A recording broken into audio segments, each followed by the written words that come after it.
நம்ம எல்லாருக்கும் தெரிஞ்சது ஹைகோர்ட். ஹைகோர்ட்டுக்கு மேலே சுப்ரீம் கோர்ட். இப்போ சமீப காலத்தில் நிறைய அர்த்தம் கேள்விப்பட்டுருக்கோம்.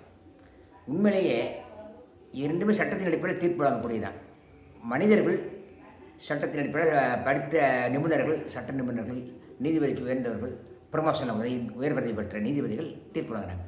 பட் இதில் எவ்வளோ தூரத்துக்கு கரெக்டாக இருக்குமா சொல்ல முடியாது. மனிதர்கள் வழங்கக்கூடிய தீர்ப்பு தானே, சட்ட புத்தகத்தை பார்த்து வாங்குறது தானே. அதுக்கு மேலே ஒரு கோர்ட் இருக்குது, அதுதான் ஸ்கை கோர்ட். ஸ்கை கோர்ட், ஹைகோர்ட்டில் ஸ்கை கோர்ட். நான் ஸ்கை கோர்ட்டில் எதையும் முறையிடுவேன். ஏன்னா எனக்கு யாராவது இடத்துல பண்ணிட்டாங்க, டிஸ்டர்ப் பண்ணிட்டாங்க, யாராவது தொந்தரவு பண்ணாங்க, நான் யார்ட்டையும் சொல்ல மாட்டேன், கோர்ட்டுக்கெல்லாம் போக மாட்டேன். நேராக வெளில வர ஆகாயத்தை பார்த்து, கடவுளே இந்த மாதிரி பண்ணிட்டு போகிறாங்களே, என் நியாயமா, உடனுக்குடனே தடை கிடைக்கும். இப்போ ஹைகோர்ட்லேயும் சுப்ரீம் கோர்ட்லேயும் தவறான நீதி வழங்கக்கூடியவர்களுக்கு அந்த ஸ்கை கோர்ட் அவங்க குடும்பத்துக்கு தடை நடக்கும்.